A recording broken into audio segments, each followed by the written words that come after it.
Good morning and warm welcome to one and all present here. Every morning starts a new page in your life story. Make it today a great one. Today, our PG and Research Department of English of Saraswati Narayanan College, located in Madurai, Tamil Nadu, organizes a national webinar on gender discourses and the trajectory of women's lives.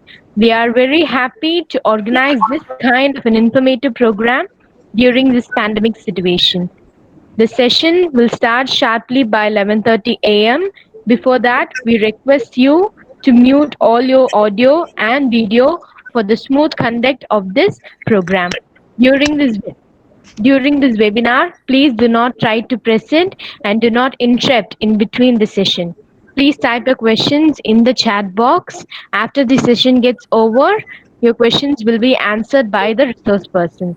Now, I request our organizing secretary, Dr. S. Nagalakshmi ma'am, Assistant Professor, Department of English, Saraswati Narayanan College, to deliver the formal welcome address and also to introduce our resource person. Please, ma'am. Yes, thank you. As the saying goes on, more things are wrought by prayer than we dream of. So, with the prayers up and his showers of blessings down, let's begin this webinar. Warm greetings and welcome to all the representatives and participants from the nation for the webinar titled Gender Discourses and the Trajectory of Women's Lives. As said, welcoming is the expression of hospitality on behalf of Secretary, Principal, Vice Principal, PG and Research Department of English of Saraswati Narayanan College. I, Dr. S. Nagalakshmi, Organizing Secretary of this webinar, deem it a great honor to welcome every individual for the one-day national webinar to renew contacts and discuss the problems and solutions of the gendered issues. I'm also highly honored in welcoming our resource person, Dr. Jyothimayee Dakkumala, Associate Professor and Head Department of English, Adikavi Nanya University, Andhra Pradesh. A resource person is a multi-talented personality. Literally, she is a poet, essayist, and translator.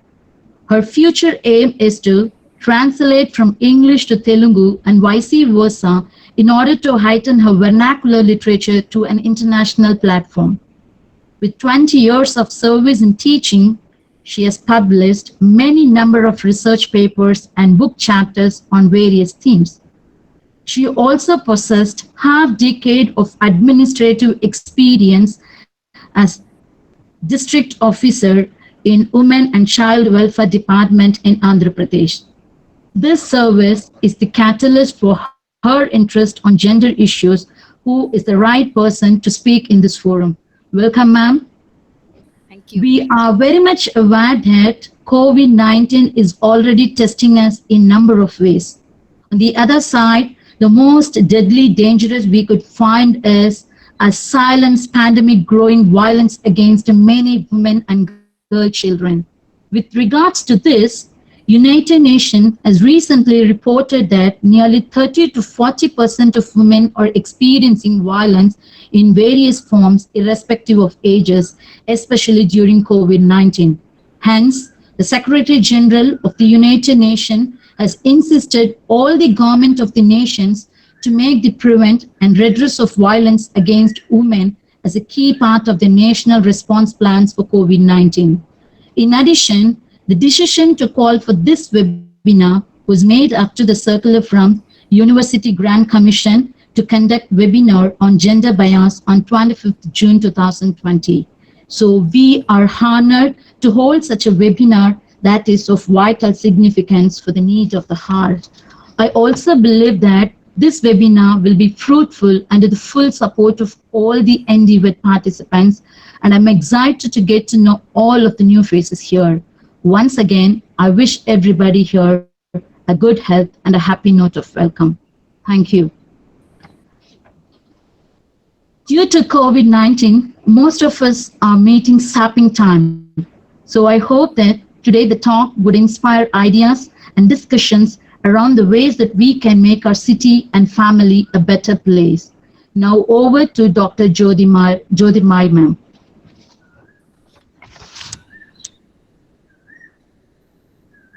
Yeah. Ma'am, am I audible? Yes, ma'am. Yeah. Thank you, ma'am. First of all, for the nice words of introduction. And I could see almost, I think, your bandwidth is covered. You have 250 Yes, ma'am. participants Yes, fully.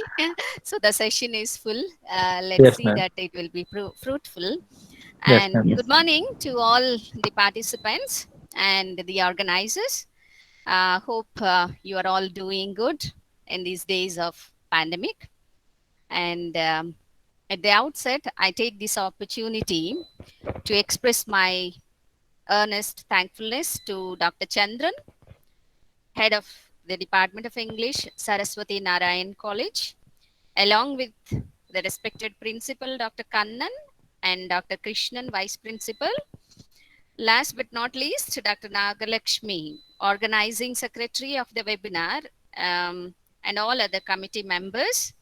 And I thank Nagalakshmi for continuous updates, monitoring, for facilitating my presentation here.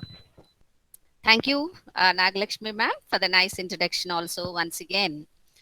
Um, Now, let me share my screen to all the participants to begin with. Um, as introduced, my topic is familiar by now. It is gender discourses and the trajectory of women's lives. Actually, before going to present my original topic, I just want to focus upon um, you know a few things about feminism. What is it and how we presume it to be, or what is our understanding till now, because I could see that we have participants of varied disciplines, not only from English background and other backgrounds also. Let us see how we can have a better understanding of that. Yeah. So I just want to begin saying that feminism is not a modern concept. Of course, you might be knowing that the word is not used before 18th century in Europe. And Charles Fourier, who was a utopian socialist, used this word feminism in 1837. And the second point I just want to focus on is to say that it is as old as the existence of human beings on earth. This statement I made because if we read Simon de Beauvoir, The Second Sex, therein she traces back the roots of feminism to the male female coexistence and the dependency of earlier on the later due to menstrual cycles and childbearing and rearing and other responsibilities allied with childbearing and rearing. And according to Simon, it is the immanence, that is inward. It is like a male instinct. And of course, she concludes that in a way, the biological construct of women has led, to our women's dependence on men, of course, which gradually took the form of objectification of women, of course, with the passage of time. And the rest we know what happened in all civilizations. In a way, our sex, that is physical or biological, has led to some kind of subordination or objectification. And then third thing that if we examine the genesis of feminism in any culture, in any nation across the world, it has religious origins. And if you go to Europe, the genesis of feminism is traced back to the Big Wine movement. Many of us who study feminism and who try to understand or define what it is, of course, might not have heard of this Big Wine movement. Actually, these Big Wines are women in the cities of Northern Europe who lived in the Middle Ages, and they lived a very religiously devotional life without joining any approved religious order. And they have actually contradicted the established institutionalized religious order and declared a kind of spiritual freedom. This is very important to know. This is way back in say 11th, 12th, 13th centuries, wherein the women were eager to declare the spiritual freedom from the established orders or institutionalized religious practices.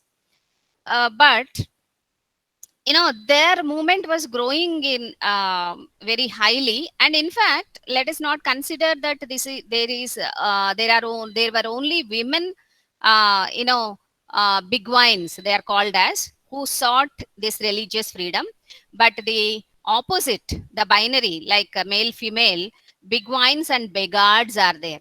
The begards are also the male who actually have contradicted this restricted or established order of religion. But so we have the religion origin in Europe, which is called as Big Wines, and these are the women who declared spiritual freedom from the established or institutionalized religious, rights or religion as such. And it is not only women, but some men also have joined, who are called as begards. And of course, it is very ironical that all of them were banned, or some of them were put on stake, declaring their preachings as heretical. So this happened in the religion, and I just want to mention one remarkable big wine, whose name was Margaret Porret, who was banned for heresy in Paris in 1310. And her work, The Mirror of Simple Souls, advocate the seven stages of the ascent of God and believe that soul can get united with God while living on the earth. Of course, this concept was not agreed by the established or institutionalized religion, which believes that with this body we cannot reach God or enter into heaven. So the life of big wines is an act of subversion, we can say. They tried to subvert the mainstream ideology, and rather than the beggars, big wines were very active in those days, and that is why the mainstream religion or institutions were afraid of these women's devotional lives and the miracles that they were performing, and the strict adherence of their lives, to the religious principles was feared actually. And then we have we know that they lived in communities, and they start preaching, that is like preaching God's work and practicing a devotional life. But they are always very free, either to be in religion or out of it. If they want to get married, whenever they want to get married, they can go and have. So this is actually the roots of feminism can be seen in such religious movements, or the women's efforts to declare the spiritual independence, or spiritual freedom, or spiritual leadership. In such acts we can see what you call as the feminist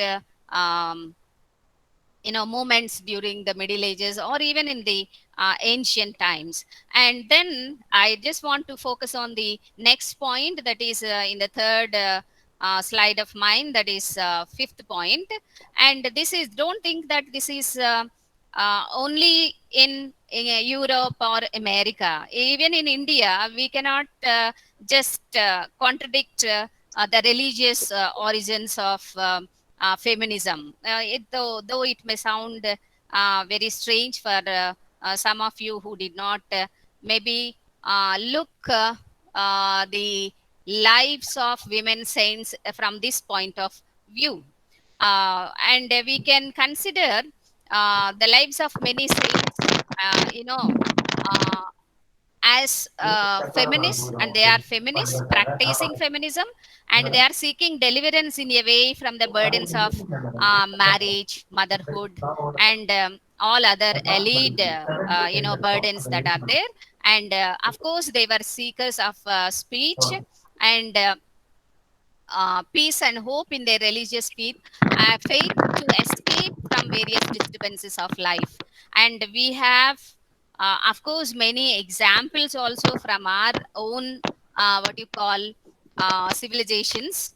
Uh, and we can see this in ancient India, we have many examples. For example, I can mention Akka Mahadevi of 12th century from Karnataka. If some participants from Karnataka are there, they can just recollect if you have heard. And she is considered as a very devotional woman who considered Lord Shiva as her husband. And this is called as a form of devotion which is called Madhurya form of devotion.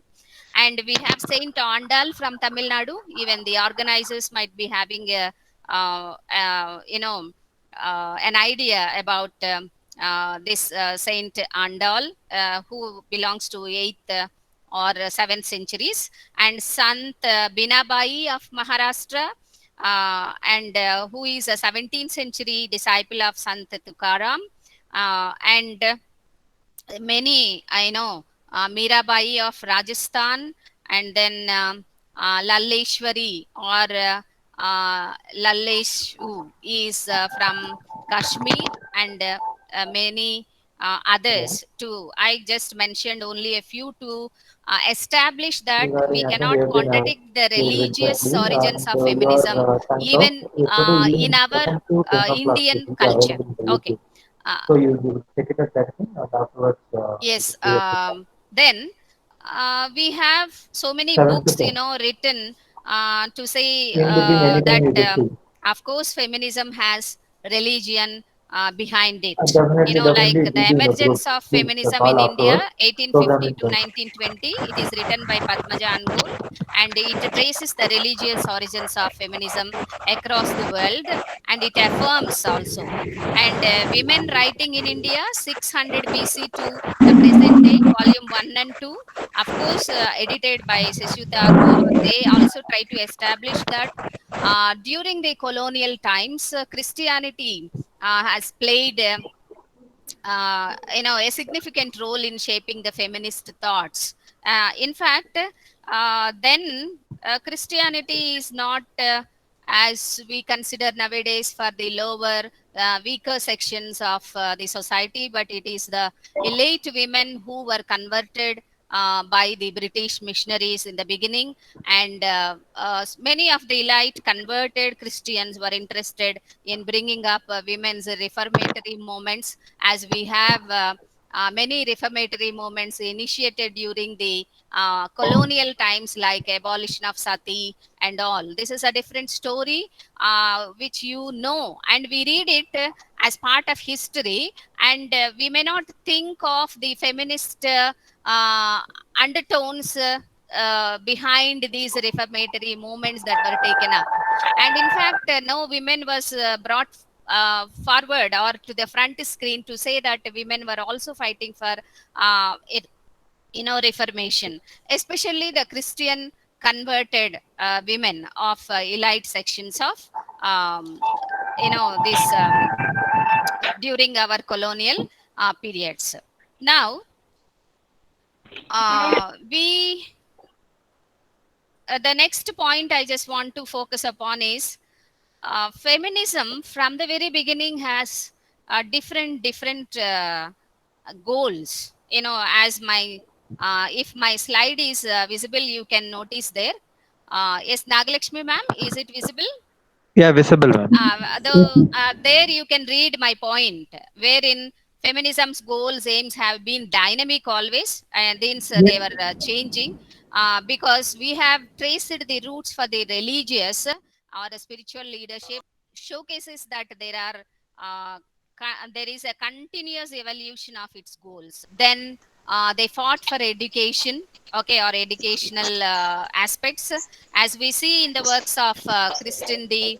Pizon. Literature students here or teachers will be aware of this. And we have the grandmother of feminism, uh, who is Mary Wollstonecraft, okay, who advocated, in a way, a similar kind of education for boys and girls or men and women. Because in those days, though education was provided to women, it is always to make a girl or a woman a good housewife or a good daughter, etc. But a woman pursuing her goals, and a woman intending to be enlightened on herself, and to have the self realization was not encouraged. And of course, we know that Rousseau the philosopher also has advocated for a different kind of education for boys and girls, where women will be made good housewives or good mothers or good daughters, loving daughters, responsible daughters, or humble daughters, etc. So Mary Wollstonecraft is the one who, of course, has initiated uh, to fight for the equal type of education, or equal similar kind of education for boys and girls, or men and women, because we are individual souls created by God, where no one is inferior and no one is superior. So saying that, we have our mother of feminism and our grandmother of feminism actually fighting for that. So after this education, no, feminism at that time was focusing on education for all women. This was the goal. And after having education to certain extent, and at the same time, simultaneously, we have women fighting for economic rights. Because in the beginning, women never had what you call economic rights. They do not have any property rights, etc. If they are married, they are considered as the property of that family or husband, especially.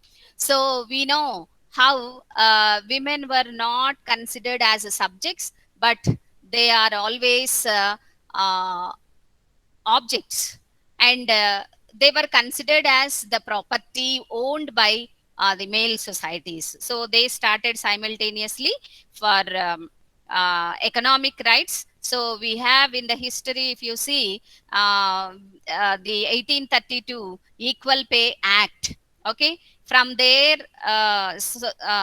this is property right in 1832, and from there we have Equal Pay Act of 1964, and then to Lilly Ledbetter Fair Pay Act of 2019 9. We can see nearly, you know um,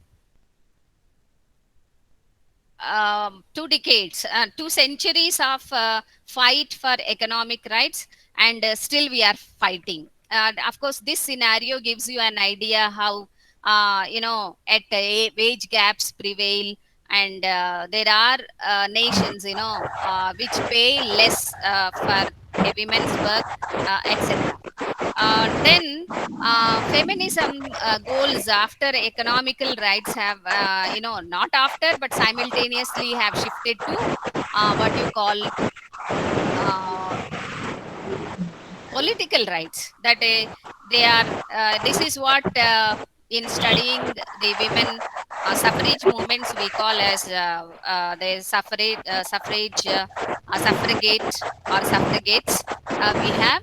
And this is also they started with the Seneca Falls Convention, and we have Elizabeth Lady, Cady Stanton and Lucretia Mott, and from then it was nearly, uh, you know, 8 decades of struggle for American women to get the right to vote in 1920, because the women's suffrage movement had to witness divisive politics because of class, race, religious, and spatial politics that went on into the history of women getting political rights, that is, right to vote, etc.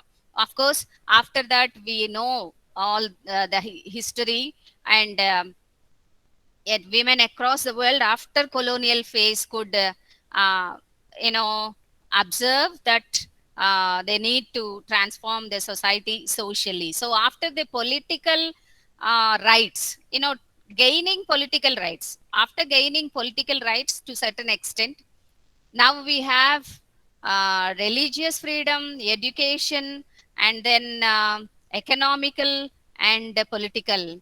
But with all these rights or acts or claims, women could understand that uh, they did not get what you call whatever they have visualized, and they can see that they have yet to achieve very much, and then they started focusing on the social transformation, that is the patriarchy and other rights. So since its genesis till now, whatever be the years, the number of years or centuries or decades involved in that, we know that it is a never ending process, because after the three waves of feminism, um, of course, some in the West, especially men or some women also, have felt that feminism is over, and they called as this phase as post-feminism.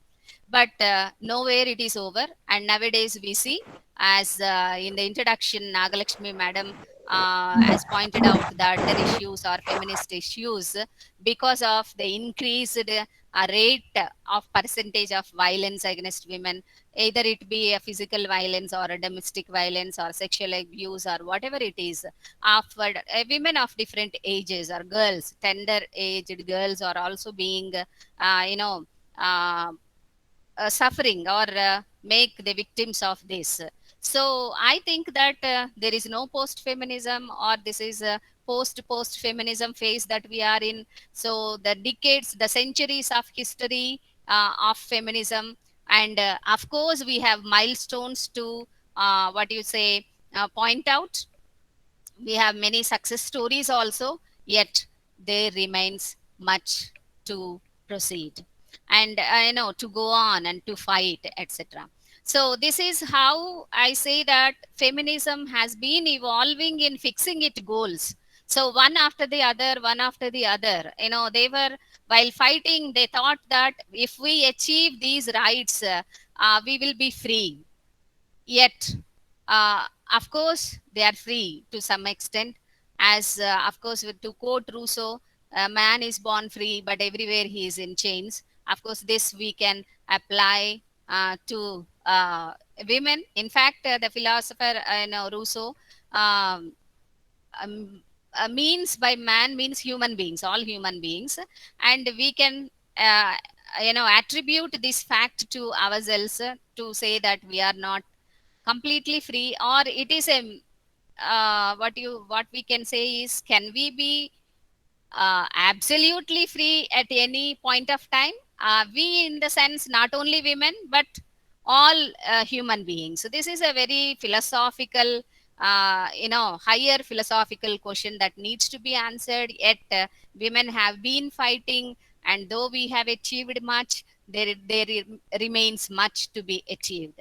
And with this, I just want to shift to the next slide, that is slide number 5, and wherein I just quoted that to understand what is not feminism is more important than the contrary. That it means what is feminism? If we ask any girl who is studying in a high school or nowadays and or in colleges, of course any women who is working, of course will try to give some kind of definition for feminism, saying that it is for the rights of women or emancipation of women, upliftment of women, etc.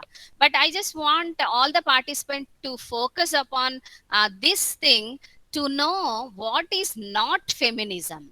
So this is more important. As my screen shows, it is not nurturing hatred of men, and of course it is not against familial structures and its elite beliefs. It is not irreligious, it's not a cultural, it is not a social and anti-national, and then it is not lawless, it is not immoral, and it is not unethical. I have emphasized on this not in order to say, uh, you know like um, in order to say that feminists are not these, because we are all aware of the pejorative connotations of the word feminism. uh, Till recently or even now, we cannot say that these pejorative feelings have disappeared. So we can say feminism of course carries pejorative tones even now. And if you declare yourself a feminist, the proclamation itself causes the opposite person, whether it is women or man, I don't mind. It raises the eyebrows and attributes all the negative qualities. Like whatever I have said, it is not feminism. It is not feminism. You just remove not there, and you will find that in the instance you say that you are a feminist, everyone will think that you are this. So now remove the not from all the points and you will consider that. So of course she is treated as a terrorist also. And then so that is why I think this is caused only due to the superficial understanding of what you call the term, had led to such conclusions. And so it is very significant to note, to understand this what is not feminism. So it is not nurturing the hatred towards men. If you go to African feminism, or which they call as womenism, or different types of feminism, they emphasize that after all, men are our brothers, our fathers, our sons, our cousins, and we have to live. As now feminists will, we see, if you have the Women's Day, we have so many quotes just flooding our WhatsApp messages or any messages. Actually, they try to what you say, deify um, motherhood or womanhood, etc. It is not like just deifying or highlighting the motherhood or womanhood, but it is actually working for the recognition, and also to stop objectifying them as if they are objects to be exploited or to be handled by someone, and to be controlled by someone. This is what I just want to say. And of course feminists are not for uncontrolled sexual freedom, or they are not advocating against the familial system also. They are not against marriage or motherhood, etc. So this is more important to understand. In fact, what they are fighting for, of course let us see in the next slide also. um,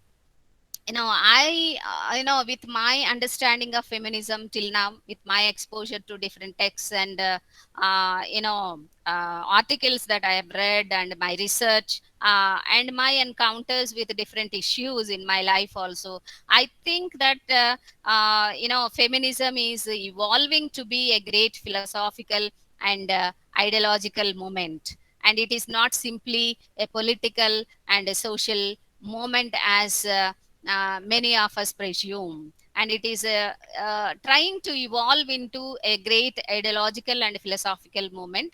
And of course, It is seeking transformation of social structures, religious beliefs, cultural practices, customs, and traditions that are objectifying women as things of sexual pleasure for men. I have actually. Actually, I've mentioned all these. Okay. Then next, I just want to say shift or come to my 10th point. If it is visible for to you on my screen, um, someone can just give me a feedback whether am I audible in between. So Your voice is audible. You yeah, can continue. Yeah. yeah. So now, uh, today it is more important to speak of isms, feminisms, but not just an ism, a monolithic term. Feminism is no more a monolithic term.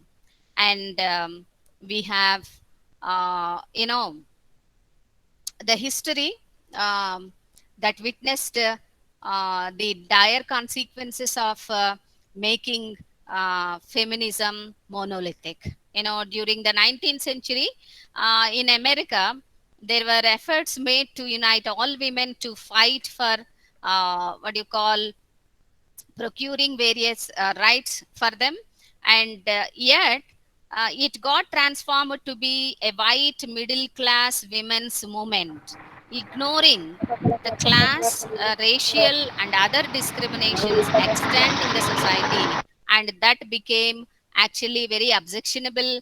And of course, that has led to the genesis of African American feminism, also, which is termed at times as womenism, as Alice Walker named it.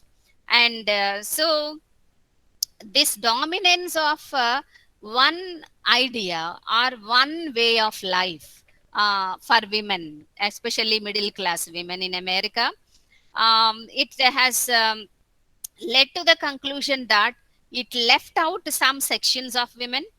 The lessons learned, of course, have shared in the multiple feminisms, and that can address the problems of a specific group of women.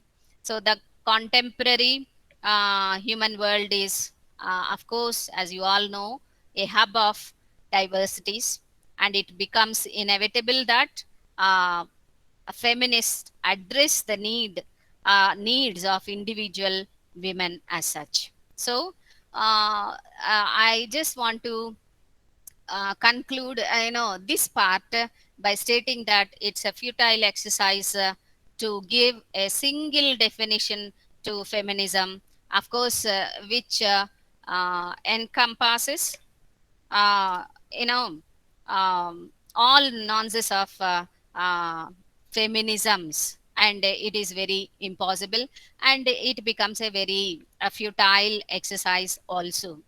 And then the next point I just want to mention is now, um, feminism has been shaping its ideology under the influences of many theories, which are religious, philosophical, political, sociological, economical, scientific, technological, cultural, and historical theories. And the journey of feminism and its evolution of it in any nation and culture cannot be studied in isolation. For example, to understand feminism well, you should know the contemporary literary theory like structuralism, post-structuralism, post-colonialism, and cultural materialism, and all these theories, different theories, which have shaped its ideologies from time to time. Psychoanalytical theory or a psychology. Some psychology also is needed to know how feminism was changing its frameworks and developing in its ideologies and all. And now, with this brief, I can't say it is brief, it is a very, to certain extent, elaborate only in this presentation. Um, I just wanted to focus what exactly is feminism, So to clear the superficial understanding of this word feminist and feminism, its evolution, its genesis, etc. So let me now begin the actual part of presentation. Just to felicitate, I'm just trying to uh, divide my presentation into three parts. Like as you could see on the screen, that is on slide number 8. What is hope you are my screen is visible to you, is being shared. So the three parts are like what is gender, and what is discourse, and how are they trajectorial in women's lives. So let's come to this definition of what is gender. And of course, we are all familiar with this word gender, because we start learning it with the feminine gender, masculine gender, and neuter gender as kids, in high school, learning English grammar.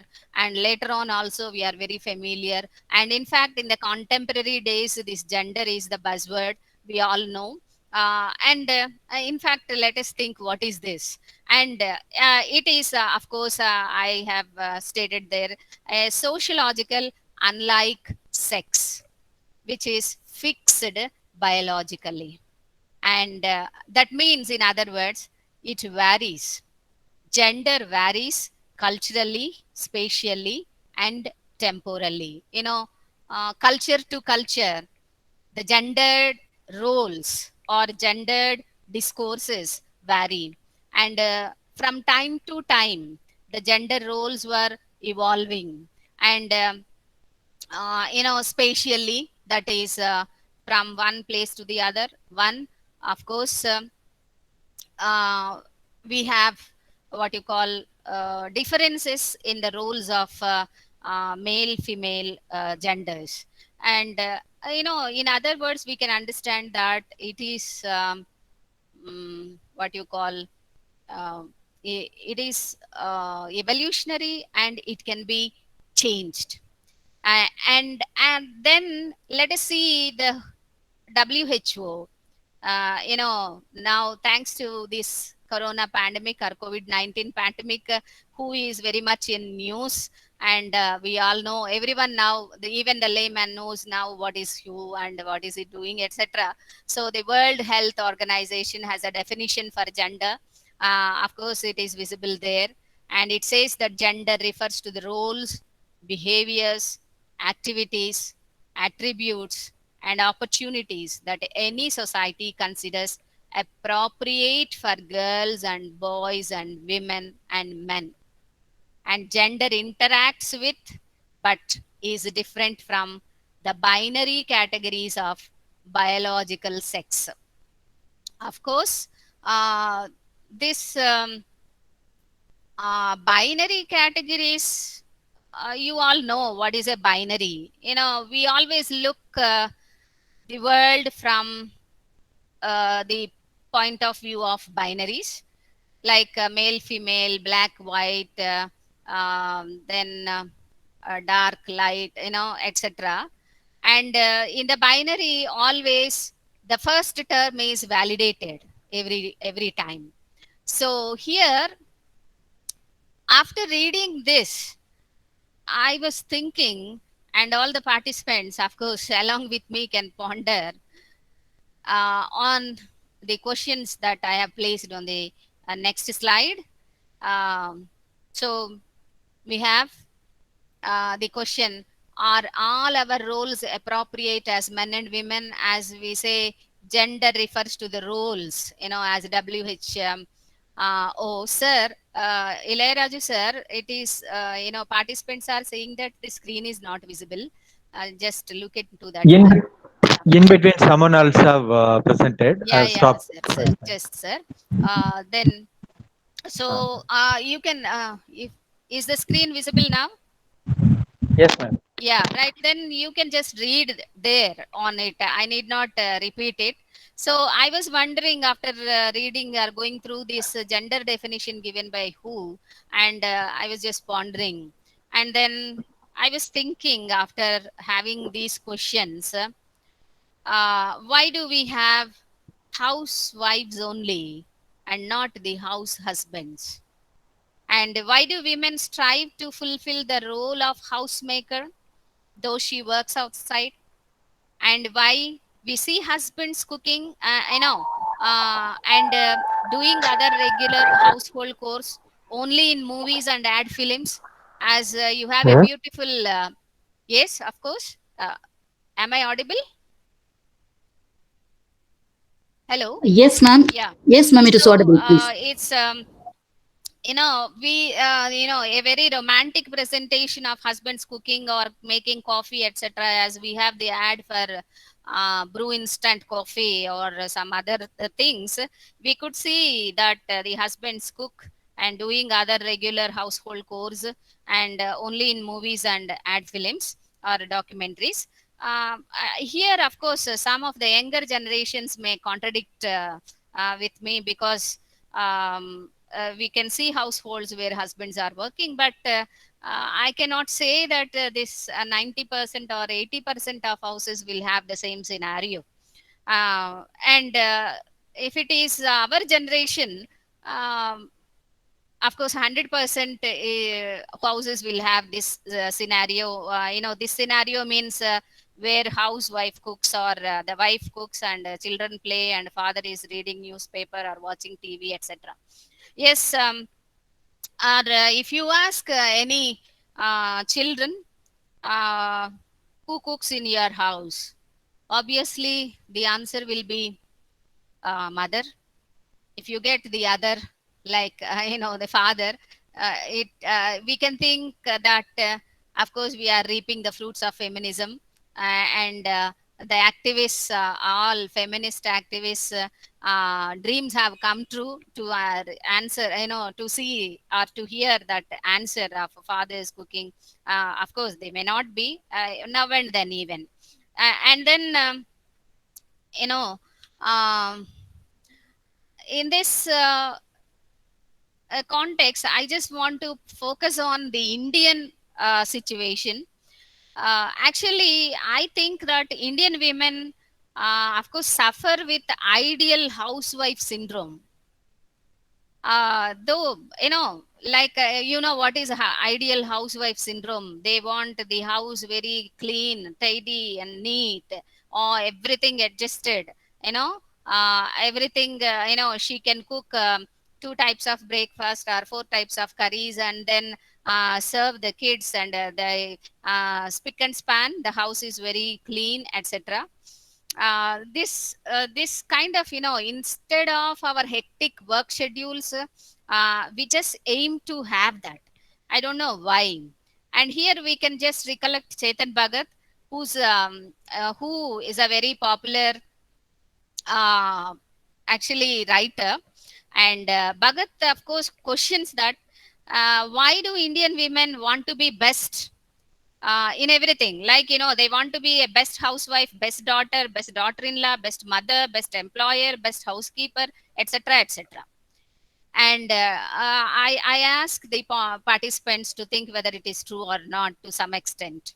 And of course, we won't let our husbands or sons or brothers or fathers, to help us to work at some time, lest they may shuffle the items in the kitchen, or they will just disturb the clothes in the wardrobes, or they will just mix the eatables and commodities in the fridge. Why? Of course, they never encourage their sons to sweep home, clean utensils, or let them cook. If you have a son and daughter, obviously, even if you are a feminist or not, you will tell your daughter to clean the house, or to clean the utensils, etc. If someone else, some of the mothers who are present here are telling these things course to the sons also, it's a good practice. And of course, we always chide our daughters, like, um, walk like a girl, or talk like a girl, not to laugh, and to maintain tidiness, etc. uh, Above all this, I feel that we discourage them to think independently and live independently. Okay. what is this thinking independently and live independently? If you have daughter, you will never allow her to sleep independently. But we always look for, towards the west, and of course, we say that west, of course, women are very independent, they act very courageously, they are very bold in handling the situations of life, etc. How can they become like that, whereas we are not able to become like that? Because from the childhood itself, we are just drawing them back, always pulling them back, and saying that you are a girl, you are a woman, don't do this, don't do that, don't talk like this, don't wear this, or so many do's and don'ts are are there for girls especially. And of course, I will try to focus on the other side of the coin also. The male participants in the webinar, of course, will be wondering what about the other side of the coin. Of course, I'll just hint at that point also to the end of my presentation. And I say actually, these things happen in our homes regularly. If you don't disagree with me, and after all these questions that we ponder, we can obviously will agree in like they are regarding the appropriate roles of men, women, etc. You will say no to my questions on my slide, where you have on the 10th slide the questions, you will say no. Yet I have a question. Why in our society we often come across gender discourses as all the explanation that I gave, a very unconscious remark of a remark from our side to just discipline our daughters. Okay, of course, it turns to be a kind of restriction on that is based on gender. Okay, and of course, gender discourses are always there in the society, and these gendered discourses, of course, will develop a kind of stereotypes in the society, and we easily get succumbed to these stereotypes. And of course, we always forget human values and nurture either male or female values or emotions. Okay, like and so this is about the gender, unconsciously or consciously, we every day interact with others, or pass on our comments, and keep on reminding ourselves or the other women that we are women. Or of course, the vice versa is also true, say to say that we are man, and we should not be like this, or we should not do like this, etc.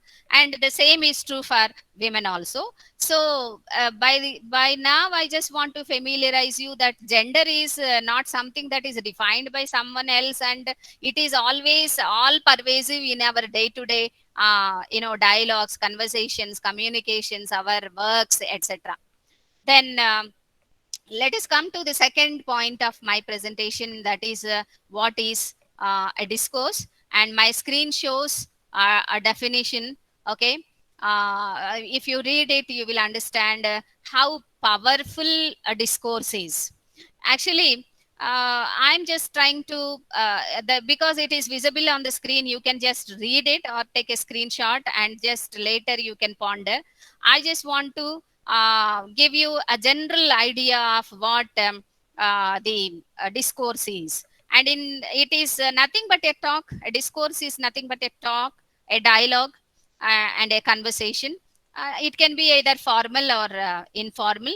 Um, but besides this general characteristic of discourse, the philosophers have probed much into the meaning or the effect or the power of discourses in shaping our identities or our structures, our relationships, etc. And the philosophical probings of post-structuralist critics like I am here referring to Michel Foucault and Michael Bakhtin. All my literature students or sociology, etc., faculty might be aware of these names, who are a very who did a great contribution to the contemporary literary theory, and whose theories have helped the feminist literary criticism or feminist theories very much regarding this. So um, this discourse actually has led to the study of nature of word, nature of language, etc., and which is not unitary in meaning. So we say if you utter one word, it is not having only one meaning. It is when it is uttered, it is a dialogue, and there itself it is very clear that it is having two meanings or more than that. So a discourse is always not having a fixed meaning, and thus, say, um, we have different meanings. So because we are falling short of time, let me shift to this slide as a gendered discourses. So in a society, we can we come across some discourses which are very much gendered, obviously, very evidently gendered. Okay, and that is why we say here they are the symbolic activities, including styles of dress, patterns of consumption, ways of moving, and so many others. Okay, and here I can say that the gender discourses, they always try to govern us as men or women rather than as humans. Okay, and of course we have so many adages or sayings prevailing in our languages. In Telugu, we have so many proverbs that reflect these restrictions, like women should not talk aloud or laugh aloud, or man should not cry, okay, etc. And men are chided not to cry like a woman. So there you will become a womanly man, and don't laugh like a man, the lest a woman becomes a manly woman, etc. So in my 16th slide, I have given how a gender is very very much pervasive. All pervasive is everywhere. It is everywhere, and of course it is shaping our identities as men and women, and it is interlinked and intervening with other facets of our social identity. How we identify ourselves is always shaped by this gender. Like in our society, a girl is always viewed as Lakshmi at the discourse. But we always can't understand why female foeticide happens in our culture. Not only in our culture, so many other cultures also. And teenage girls are always treated as burden for parents, and they cannot women cannot choose celibacy, because if a woman remains a spinster, they are considered as a sorceress or witches. And if a bachelor is, of course, the incarnation of God. Okay, and we know that because of these gender discourses, we observe in our society that women have no, what you call, right for individual life, and we think that she's made for man. And of course women are there to be handled and controlled by men.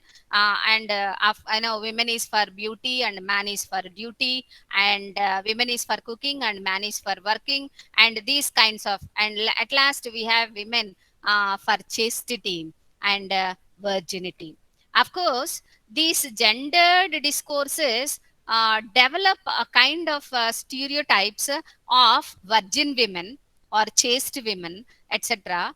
And if something goes wrong with this chastity outside the marital sphere or marriage, what happens?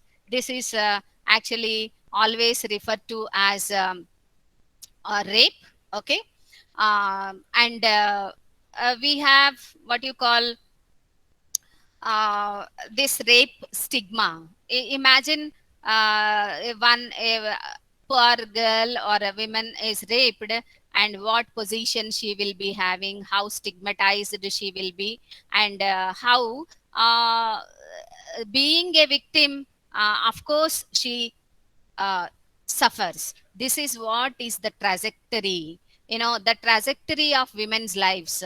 Because we are fixed in the molds of chastity, virginity, which are the stereotypes, etc. We see that undergoing rape, which of course is an act which is committed upon the body of women without her intervention. She is being punished or stigmatized for that. So the trajectory is that women are always cursed to live with that stigma. No, what you call, um, man will come forward to marry her, and the society will never forget that she was raped once. And of course, not the society, not men, but women themselves consider that their life is useless. And there's so much of sentimentality, emotional elements are involved in this. Okay.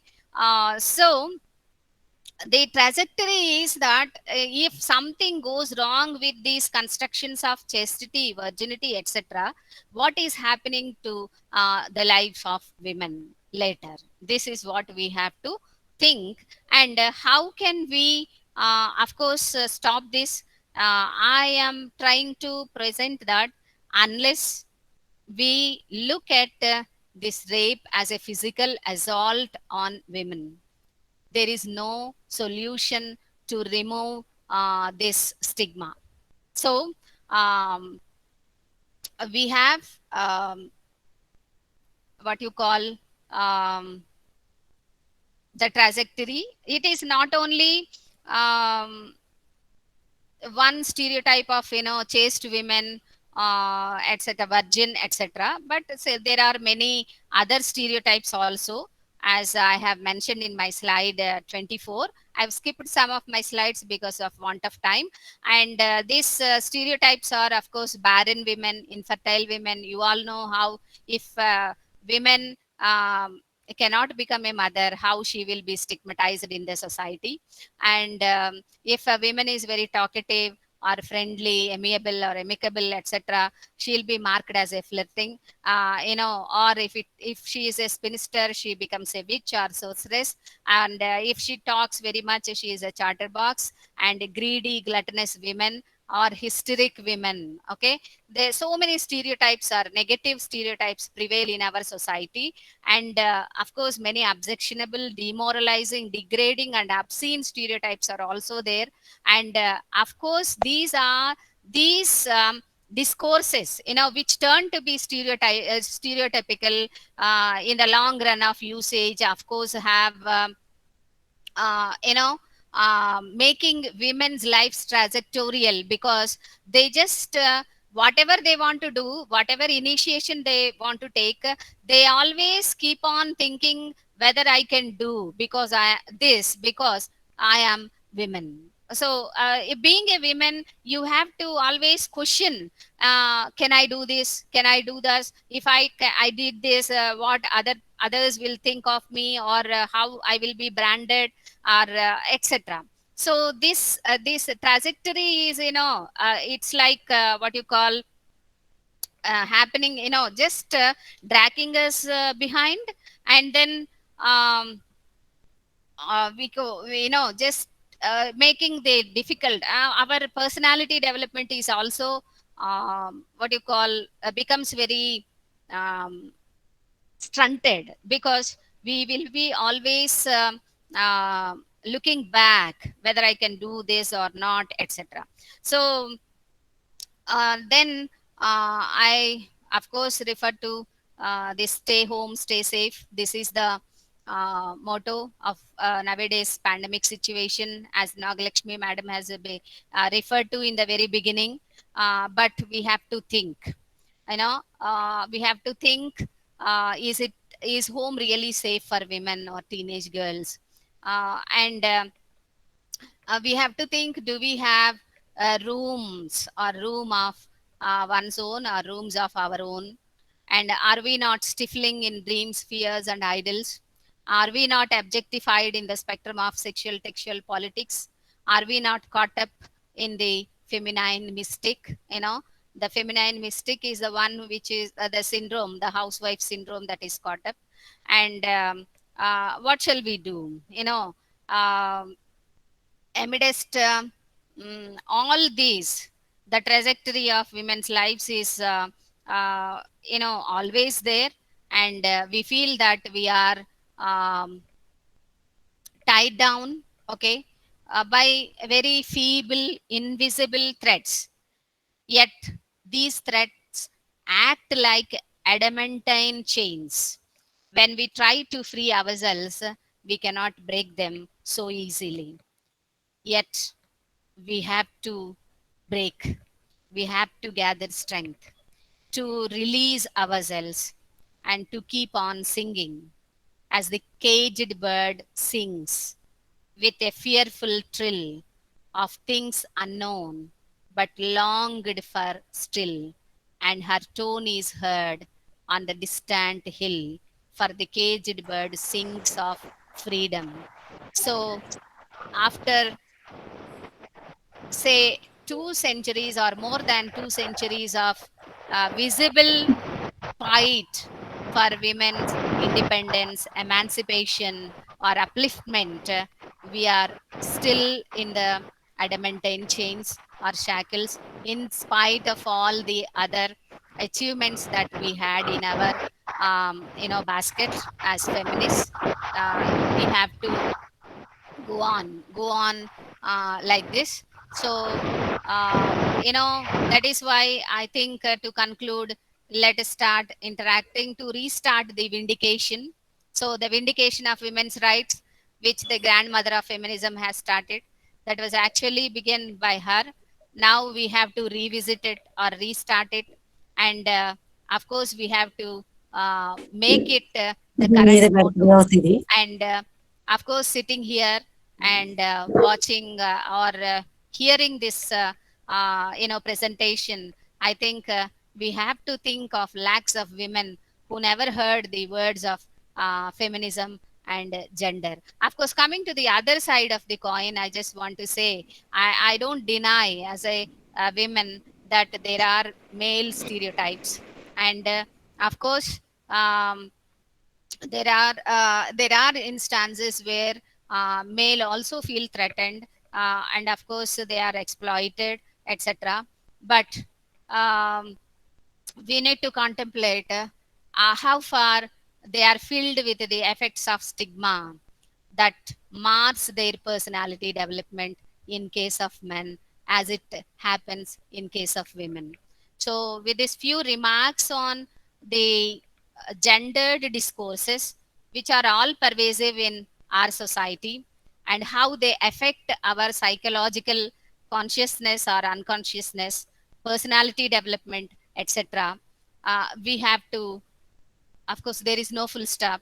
We have to go on and ponder on, and we have to think and fight forever and ever, because this is the question of creation. Because without a male and a female, there is no creation. And as long as the creation continues, the questions of feminism or the other side will also continue. So, as feminists, let us not nurture hatred, but let us assert ourselves, at the same time recognizing the other personality, other person's existence, let it be a man or women. With these few remarks on this gender discourses and trajectory of women's lives, I thank the authorities or the organizers for giving me this wonderful opportunity. Thank you, ma'am, Nagalakshmi ma'am. Yes, I ma'am. Yeah, Thank you. I am concluding. Thank you once again. Now, if you have time, I am open for interaction. Ma'am, thank you so much. That was really a very informative and useful session. And I have sorted out 3 to 4 sensible and strong questions. And one question from both Rekha Nair and Shahira Banu. They have a question that many who label or tag themselves as feminists Mm, deny to voice for the sufferer nor fight for the sake of victims. So, mm. what is your opinion? This is a Yes, yes, question from Rekha Nair and Sahira Banu, ma'am. yes. Rekha Nair and Sahira Banu. Sahira Banu. Actually, I have mentioned this. Actually, in the American scenario, when feminism has turned to be monolithic as the white middle class women's feminism, which is addressing the rights and actually freedom of the white middle class women only.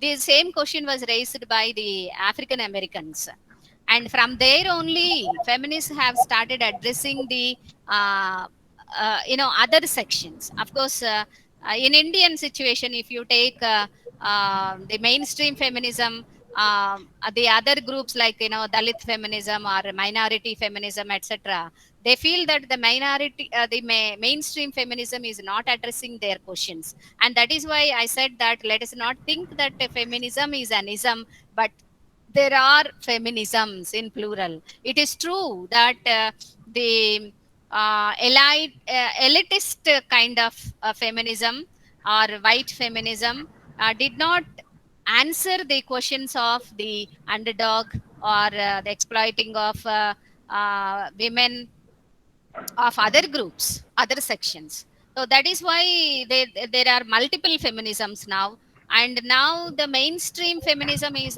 also correcting its, of course, what you say, root, and that is why it has been evolving. It is not fixed. I hope I am able to answer your Rekha Nair. Um, Sahira Banu. Sahira Banu, your query. If you have anything to discuss further, of course, you can just contact me personally. Right. Ma'am, there is another question from Tharuna Chahan, who has a sensible question. Yeah. Like nowadays, people started questioning feminism as a danger on equality. According to them, with feminism, we cannot celebrate equality. So, ma'am, what is your answer for it? Yes. What is that? Danger of feminism? I shall Yeah. Yeah. reread the Yeah. question. Reread. Reread.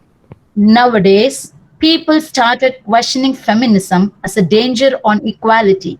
Ah. According to them, with feminism, we cannot celebrate equality. Mm. So this Yeah. is the That. question from Varuna Chahan. Yeah. Who is that? Aruna Chauhan. Tharuna Chahan, I believe. Yes, Taruna Chauhan, I have addressed this point actually. You might not have grasped it. See, feminism is not fighting for the domination of female gender. This is occurring only because of the superficial understanding of the word feminism and the feminist activism as such. It is not so, and there are many different kinds of feminisms. Of course, the radical feminism, you might have heard, which is advocating for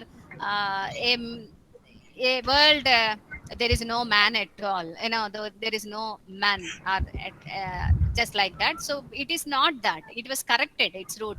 Feminism is not asserting your superiority. It is only fighting for your individual identity, and it is for the self realization. Say for example, in God's creation, we believe, and of course we agree that male and female are two equal souls, and then where is the necessity to guard or control or restrict women in the name of many customs, traditions and practices, either it be religious, etc.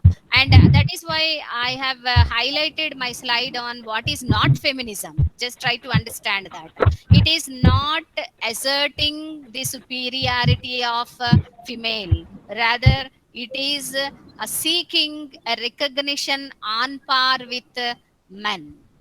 Okay. Yes, ma'am. Thank you so much. And there is another question from Rekha Nair.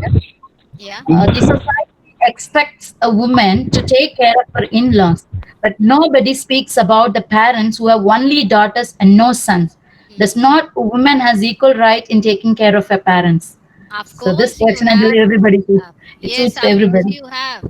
But I just say that here our mentalities, like a mother-in-law's mentality or a daughter-in-law's mentality. A mother likes her son-in-law when he listens to her daughter, but the mother-in-law, of course, never likes the daughter listening to um her son-in-law, the vice versa. Of course, daughter-in-laws, the mother-in-law also always keeps grumbling that the son listens to the daughter-in-law. So we have different mentalities. When we come to our daughter, we think in one way, and when we come to daughter-in-law, we think in another way. This kind of discourse should be changed. Of course, when once you enter into the bondage, like the marriage, which is not just like any other bond, a very sacred in Hindu tradition. Of course, in any tradition it is valued as a sacred bond, wherein you have to expect yeah, accept your mother-in-law, father-in-law as your mother and father. And the same is true on part of your husband, that he has to accept their the wife's mother and father as his own mother and father, and they both have to take care of both of them. Now it is our burden, or that kids burden is to look after the parents after marriage. And this is happening because where there is only a single girl child and there are no sons at all. Of course, the son-in-law should become the son at that time. And if accidentally the husband is the only son, what to do? So there the clash begins. So before you enter into the bond itself, you have to settle. And then there is much negotiation should go. And what is wrong if you can take care of both, keeping them very nearby to your houses, or in your houses having a big house, etc. And it is our responsibility to take care of mother, father, and mother-in-law, father-in-law, not only for wife, for husband also. And of course, it is ethical and moral on our part. Thank you, ma'am. Ma'am, we'll wind up the session with the last question from Vashal Shomaraj. Does the motherhood completes a woman? This is the stereotype actually. Complete women means what? When you are born and you are growing, are you not complete? If if at all, if God is not giving the motherhood for one women, how can we treat the God's creation, an individual women, as incomplete? Where arises the question of completeness and incompleteness? As you are one individual being or one individual soul, just like a man. If you go into the deeper religious understanding also, you can understand that no religion has advocated a very subservient or subordinate position for women. But I think that patriarchy, as you all know, have subverted the theories or understanding of the religion. And I don't think that there is a question of completeness and incompleteness, because being the creation of God, uh, in this creation as man and women, we have the equal burden of recreating or proliferating. And so if a mother is not, if a woman is not becoming a mother, means whoever is living with her in the bondage of marriage, of course, will not become a father. Will he be incomplete? Yes. Did you get my point? The question, Yes, ma'am. Naglakshmi ma'am, whoever is Yes, ma'am. questioning, do you have any Yes, further ma'am. queries on that? I think that Madam or sir, and I think to ponder on this question, can you consider if a man cannot become a father, or being in the bond, or by biological what you say, inabilities or whatever it is, can you call him incomplete? The same thing happens to women.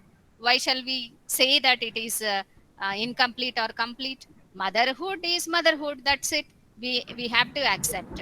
If it is not there, we cannot stigmatize women. This is what I have mentioned as a stereotype, and which proves very trajectorial on the emotions of women, because whenever the society points out with the allied what you call as demoralizing attitudes or degrading attitudes or remarks passed upon these women, who is not a mother, is barren and she need not be in any functions, etc., of course demoralizes her, and she will develop a kind of psychological disturbance, which of course hampers her personality development.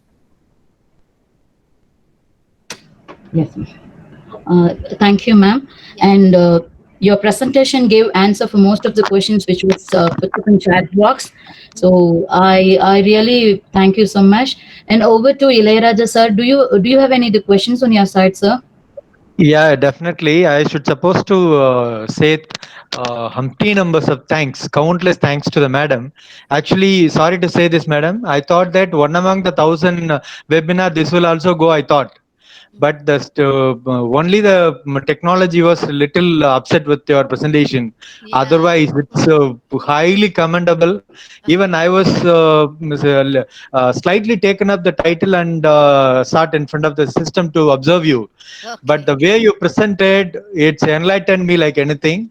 And Okay. today, the day for a lot of people, even the count of the people who is alive now says that all 250, Mhm. still the last minute they have not left. Yes, The sir. full strength always exists, though we face lot of complications. Yes, Really, we sir, have to that is. thank the organizing secretary and her team, Yeah. congratulating that identifying the right person for this topic. And really, even a men should supposed to appreciate the way you have projected what the real scenario is all about. The unknown facts are plenty of said, and it made us to rethink on that. Thank you, madam. Thank you very much. The only one question from one more participant. With that, Yes. we'll go move to the next level. Yeah. Shagarika Mahabatra, she's asking that, Okay. Madam, Uh, how we can remove the concept of housewife syndrome from our society? yeah, this is a very good question. Yeah, You stop being having that syndrome that will get that will be true, removed. man. Actually, Hmm. women have this tendency of keeping and doing things in a systematic and methodical way, where they never like the interference or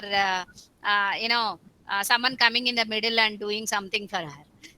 We expect if someone cooks, the kitchen should be neat as we did, or everything should be placed, etc. So it is in within us, and at the same time, it is um, our educating our husband or father or sons or daughters, and it is, let us not think that the maintenance of home is the burden of women. It is the burden of all the members of the society. Actually, we won't develop this spirit in our children also from the very childhood. If a child comes and wants to do something to help us in the very childhood, we always discourage. And no, no, no, no, no, don't do it. You won't do it properly. You will spoil it, etc. But let them do as in whatever way they do it, because they will develop a kind of sensibility that he has to do or take care of his things or her things. This develops a kind of what you say, work is worship kind of mentality. Okay. Developing this kind of mentality, sharing our work, etc., and letting others to share or involve our work, of course, will let us to come out of this syndrome, I think. So first, I feel that many women have to change their attitude first, and let others also work, share your work. Don't think that if you don't cook, they won't eat, or if somebody else cooks, they won't eat, or if you won't adjust things, no one will care to adjust. Everyone will do it. Let them do that. Naturally nowadays we try to give rooms for our children and never try to adjust their rooms. Tell them to adjust on themselves for themselves. If you are not going to have a servant, tell them to maintain their rooms in with tidiness. If they are just throwing the things, let them be there. They will try to learn it. Not we should not just poke our nose into everything and say that this should not be here, this should not be here, etc. This kind of attitude in the women should be removed first, and we should learn to let the children or husband or in-laws to have things as they like it. At times, just trying to advise now and then to be neat or tidy, just like that. Yeah, fantastic, madam. Really, you've mesmerized all the participants. Really, the time is the killer here, or Yes, else we sir. Because also. of time, I have left so Yeah, many that is slides what. also. Yeah. With your content and kind of delivery is inspiration, madam. Today the time went with a lot of benefits to participants including me, and thank you a lot. Thank you, ma'am. Thank you very much. I Okay, need to have a long last relationship with you. After this sure, sir. program you're going to have a lot of projects to do with the people, Sure, because sir. your knowledge in your area is commendable. With this, we'll go for formal conclusion, madam, please. Okay, sir. Sure. After completing this tremendous session by our chief guest, now I request our organizing secretary, Dr. S. Nagalakshmi ma'am, to deliver the formal vote of thanks. Please, ma'am. Thank you, ma'am. It is time for me to acknowledge many people for having made this webinar a fruitful one. My first express of thanks would go to Dr. M.R. Chandran, who, right from giving permission, choosing the right speaker, and giving ideas and suggestions. So, thank you so much. I also extend my gratitude to the inspiring lady who stole the show for the day, Dr. Jyotirmai Dakumalla. Ma'am, it was really interactive, informative, and lively session. Thank you, ma'am. I wouldn't have pulled off this webinar without the hard work and dedication of the technical supporters, Mr. Ilayaraja and his team, who helped me tirelessly from day one to make today a successful webinar. Thank you, Mr. Ilayaraja and his team. I further extend my thanks to dear participants who made this webinar a productive and successful webinar. A special mention of thanks to Mr. and Mrs. Shamla and SP Sir for having been a moral support. I also further thank my colleagues, well-wishers, and friends for their great blessings. I once again thank you all and kindly take care. Thank you so much. Thank you, ma'am. Thank you, sir. Thank you all. Can I leave, ma'am, now? Yes, ma'am. Yes, ma'am. Thank you so much, ma'am. Thank you very much. Had a nice Jo- experience with all of you. Jyotirmati madam, Yes. really fantastic. You did a wonderful job today. Thank you, sir. Due to this pandemic time, we people are eager to get the knowledge from different sources, and that you did it in an extraordinary way today, ma'am. Thank you. Thank you very much. Thank you, sir. Thank you. Thank you. Thank you, ma'am. Thank you. I'm leaving, Nagalakshmi, ma'am. Thank you. Yes, ma'am. Thank you so much, ma'am. I'll get back to you later, Thank ma'am. you all Thank the you. participants also for listening to me and for interaction. Yes. Yes, You ma'am. can Thank you keep so in much. touch through mail or WhatsApp. Yes, ma'am. Sure, ma'am.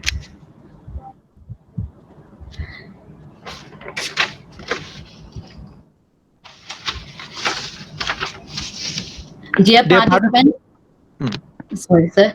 Dear No problem. participant, most of you were asking for PPT. It will be forwarded to your concerned mail or in WhatsApp group. You can please kindly use it. And the WhatsApp group also will continue to stay for another webinar very soon. So please do stay and take care. Thank you all. So thank you, sir. You can continue now. Yes, ma'am. Participants, your feedback link is in the chat box. These 250 participants, those who have participated today, you could fill it up now. For the remaining 1,500 participants, we are telecasting the same content in the today evening. It will be from 7 o'clock to till 10, 10 o'clock. It will be available in the YouTube link. The YouTube link will be sent through the registered email ID and a WhatsApp group. Please stay connected. As Madam stated, a few more programs going to come with this session in college from Madurai, and that also will be so interesting as like today.